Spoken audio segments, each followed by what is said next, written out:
भोगीच्या सर्वांना खूप खूप शुभेच्छा. त्यासाठी मी घेतले इथं मिक्स पूर्ण भाज्या. आता याची आपण भाजी बनवूया आज मिक्स व्हेजची. तर त्यासाठी मी घेतलं आहे सुकं खोबरं. सुकं खोबरं आपल्याला भाजून घ्यायचं आहे, लालसर रंगाचं होईपर्यंत मी भाजून घेतले. त्यानंतर मी इथे घेतले तीळ आणि त्यासोबत घेतले थोडीशी खसखस.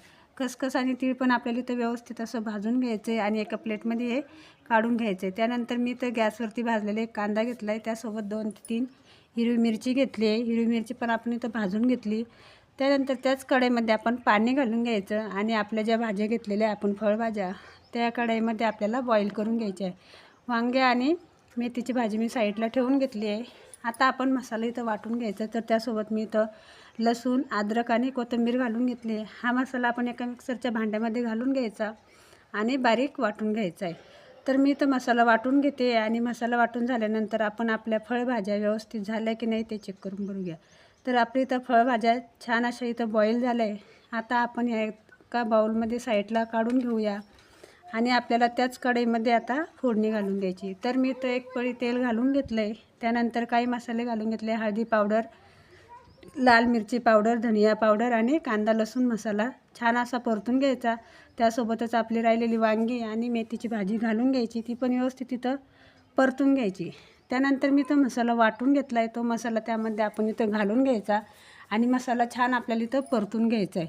मसाला व्यवस्थित परतल्यानंतर आपण बॉईल केलेल्या फळभाज्या यामध्ये घालून घ्यायच्या आणि व्यवस्थित अशा मिक्स करून घ्यायच्या. 1 ते 2 मिनटं त्या शिजून घ्यायच्या. त्यानंतर यामध्ये आता आपण हवं तेवढं आपल्याला पाणी घालून घ्यायचं आहे. जास्त घट्ट किंवा जास्त पातळी आपण ही भाजी नाही बनवणार आहोत.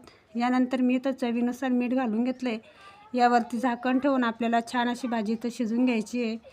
2 ते 3 मिनटं उकळ काढून घेतली भाजीची. आता आपण आपली इथं भाजी व्यवस्थित शिजून झाली आहे. त्यानंतर आपण इथं यासोबत बनवणार आहोत बाजरीची भाकरी. तीळ घालून आज बाजरीची भाकरी बनवतात, त्यासाठी मी इथं बाजरीचं पीठ घेतलं आहे. त्यात थोडं थोडं पाणी ॲड करून आपल्याला व्यवस्थित त्याचा असा उंडा मळून घ्यायचा आहे आणि मस्त अशी ताटात भाकर थापून घ्यायची आहे आणि त्यावरती तीळ घालून घ्यायचे. तीळ पण आपल्याला हाताने व्यवस्थित दाबून घ्यायचे. तर तुम्ही बघताय आपली भाजी पण इथं छान अशी शिजली आहे. तर आपण इथं गॅस बंद करून टाकायचा आणि भाजी साईडला ठेवून घ्यायची. तर मी गॅसवरती तवा ठेवून घेतला आहे. तव्यावरती आपली भाकर टाकून घ्यायची आणि त्याला वरती व्यवस्थित पाणी लावून घ्यायचं आहे.